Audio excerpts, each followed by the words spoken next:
요즘 또 개강 시즌이더라고요. 그래서 오늘은 인상 확 바꾸는 방법, 청순 고급미 만드는 방법 6가지 가져와 봤습니다. 특히나 이제 막 학교 가시는 나 이번에 인상 확 바꿔서 새로운 친구들 왕창 사귀고 싶다 하시는 새내기 분들, 뭔가 중요한 일 앞두고 계셔서 인상에 변화가 필요하시다 하시는 분들 이 영상 잘 보시고 참고하시면 좋을 것 같아요. 저희가 생각을 해보면 얼굴에 생각보다 많이 들어있는 게 없잖아요. 눈썹, 눈, 코, 입 이렇게 있는데 그중에서 우리가 할 수 있는 것에 대해서 생각을 해보자고요. 네, 그러면 첫 번째로는 눈썹입니다. 여러분, 눈썹이 인상에 정말 큰 부분을 차지한다는 거 알고 계신가요? 저는 왜 아냐면요, 제가 엄청난 쑥검댕이 눈썹이었거든요. 근데 지금 보면 그렇게 쑥검댕이 같아 보이진 않죠? 제가 옛날에는 지금 이 눈썹보다 두께도 이렇게 2배 정도 됐었고, 제가 엄청 눈썹도 세게 나는 편이에요. 그래서 메이크업 할 때 눈썹 조금만 그렸다 하면 짱구가 되어버리고 눈썹으로만 이목이 확 집중되어 버리는 그런 불상사가 늘 발생을 했었어요. 제가 이목구비가 막 엄청 센 편은 아니어서 그런 것 같기도 해요. 그래서 저처럼 이런 게 고민이다 하시는 분들은 눈썹을 조금만 더 얇게 다듬어 보시면 인상이 확 바뀌시는 거를 체감하실 거예요. 눈썹 두께는 본인이 원하시는 두께로 다듬어 주시면 되는데 이게 또 너무 얇으면 좀 보기 안 좋더라고요, 개인적으로는. 그래서 딱 적당한 두께로 다듬어 주시면 될 것 같고요. 지금 눈썹이 너무 두껍다 하시는 분들은 조금만 다듬어도 너무 많이 다듬는 거 아니야? 해가지고 초반에는 거부감이 드실 수 있는데 얇은 눈썹에 적응을 하시다 보면 얼마나 인상에 큰 영향을 주는지 알게 되실 거예요. 그리고 다듬는 거에 플러스 눈썹 톤 다운이 있어요.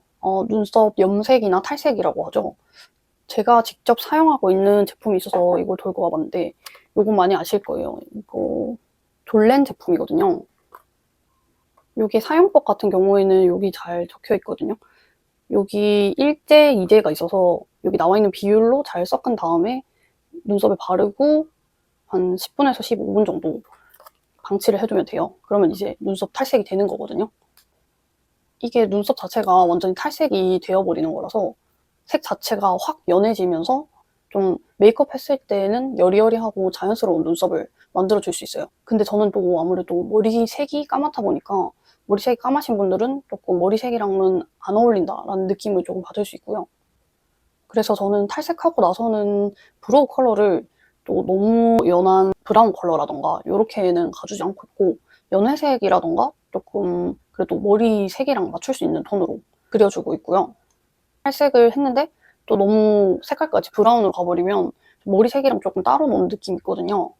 그래서 그 부분은 조금 주의를 해주시면 될 것 같고, 그리고 근데 이게 빛을 받으면 좀 눈썹이 많이 노래 보인다고 이야기를 하더라고요. 근데 그거는 좀 어쩔 수 없는 것 같고요. 근데 탈색 자체가 제가 좀 귀찮다고 했잖아요. 그래서 요즘 발견한 팁인데 메이크업 하기 전에 눈썹에 컨실러로 먼저 발라주는 거예요. 컨실러를 좀 발라주면서 톤을 죽여요.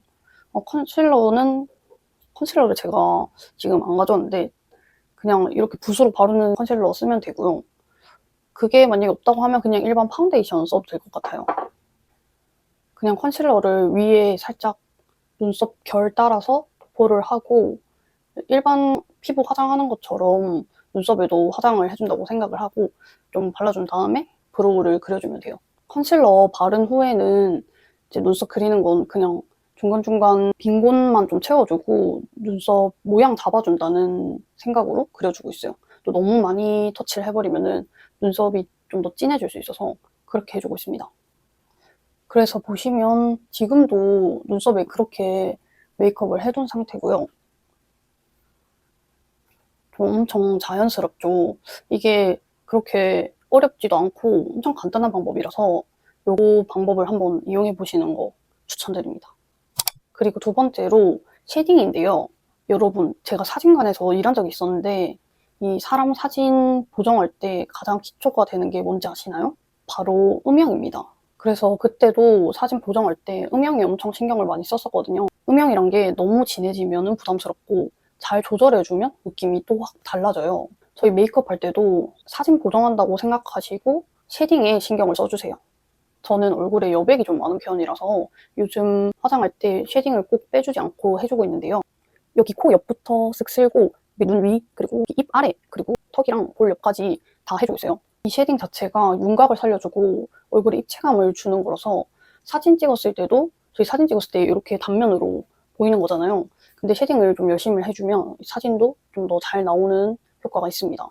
저는 쉐딩을 엄청 진하게 해주진 않지만 하지 않았을 때는 체감이 확 되는 느낌이라서 요즘에 정말 열심히 해주고 있습니다. 세 번째로는 립 색깔입니다. 여러분, 어울리는 립 색깔 사용하고 계신가요? 제가 옛날에는 좀 어려서 그랬던 것도 있지만 립 색깔을 좀 쨍한 컬러를 많이 썼던 것 같아요. 그래서 제가 눈썹도 엄청 진했다고 말씀드렸죠. 그 진한 눈썹에 립 색깔까지 너무 쨍해버리니까 옛날 사진 보면 왜 저러고 다녔지? 하는 그런 생각이 들 때가 있더라고요. 그래서 언젠가부터 저한테 어울리는 립 색깔을 좀 찾아다니기 시작했던 것 같아요. 그래서 지금은 이렇게 두 가지를 늘 데일리로 쓰고 있는데요. 훨씬 메이크업이 자연스럽고 사진도 좀 더 자연스럽게 나와요. 이 제품명은 간단하게 말씀드리면 어뮤즈의 듀밤이고요. 제가 쓰는 건 물장미 컬러입니다. 이게 정말 촉촉하고 잘 발려요. 그리고 요거는 라네즈 글레이즈 제품입니다. 제가 쓰고 있는 건 시나몬 슈거이고요. 이게 정말 이름대로 시나몬 냄새가 나요. 그래서 좀 신기했던 그런 게 있고 다른 제품도 그 제품 명대로 냄새가 똑같이 나더라고요. 근데 이것도 엄청나게 촉촉합니다. 광이 엄청 돌아요. 제가 지금 바르고 있는 립입니다. 여러분도 혹시 지금 메이크업에서 립만 좀 붕 떠 보인다? 내 얼굴이랑 좀 안 어울린다 싶은 분들은 나한테 어울리는 립 컬러를 꼭 찾아보세요. 네 번째로는 파운데이션 호수입니다. 제가 보시다시피 엄청 하얀 편은 아니에요. 근데 옛날에는 제 피부 톤보다 조금 더 밝은 호수를 썼었거든요. 물론 난 하얀 게 좋아, 화장으로 톤업을 시켜줘야지 하시는 분들은 좀 밝은 호수를 쓰시는 걸 추천드리지만 제가 어릴 때 미국 여행 갔을 때 좀 생각이 바뀐 게 거기서 봤던 어떤 언니가 피부가 좀 태닝한 것 같이 뭐라 해야 되지? 그 구릿빛 피부라고 해야 되나? 약간 그런 피부였는데 그 피부가 너무 건강해 보이고 섹시해 보이는 거예요. 그게 그 언니한테 딱 잘 어울리는 피부색이었던 것 같아요. 그래서 제가 이제 그 생각을 하게 되면서 그 이후에 파운데이션 호수를 조금 낮춰봤어요. 근데 사람들이 제가 화장을 잘 안 하고 다닌다고 생각을 하더라고요. 그만큼 자연스럽다는 거겠죠. 제가 지금도 그 파운데이션을 썼고요. 제가 쓰는 제품은 요 에뛰드의 더블 래스팅 커버 파운데이션입니다. 뉴트럴 베이지 색상을 사용하고 있어요. 이렇게 자연스러움과 건강미를 추구하시는 분들이라면 파운데이션 호수를 바꿔보시는 걸 추천드려요. 다섯 번째로 렌즈입니다. 여러분 혹시 삼백안이라고 아시나요? 동공이 작고 눈이 그에 비해서 좀 큰 편이어서 여기 동공 아래 흰자가 세면이 보이는 걸 삼백안이라고 하는데요. 제가 그 삼백안이거든요. 삼백안인 눈이 흰자가 좀 많이 보여요. 근데 제가 지금은 렌즈를 끼고 있는데요. 실제 동공은 요거보다 좀 더 작겠죠?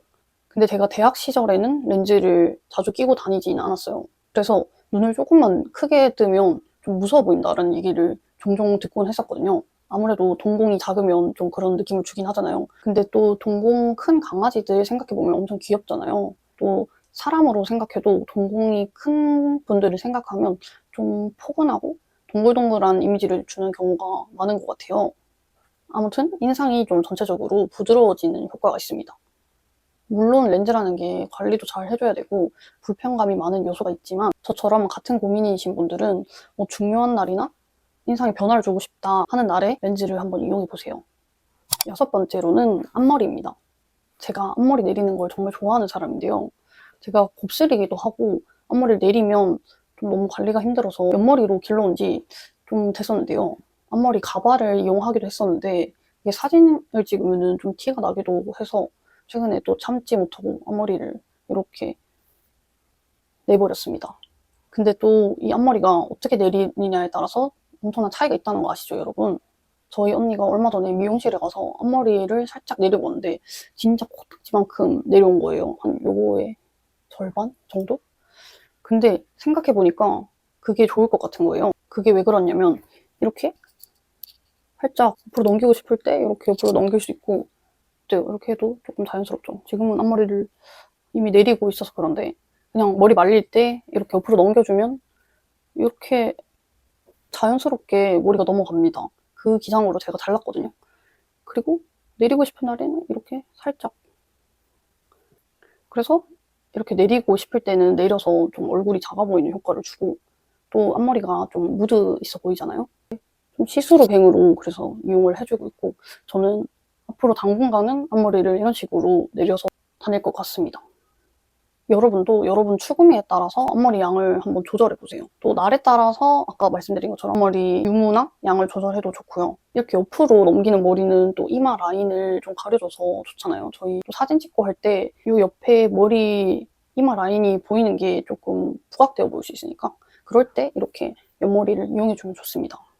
자기한테 맞는 무드, 스타일을 찾으려면 일단 제일 먼저 자기가 원하는 추구미대로 인상을 만들어줘야 되잖아요. 제가 오늘 말씀드린 이 6가지로 본인만의 추구미와 고급미 낭낭한 무드를 찾아보시는 걸 추천드립니다. 네, 오늘의 영상은 여기까지이고요. 또 나만의 무드 찾는 법 꿀팁이 생기면 들고 오도록 하겠습니다. 안녕.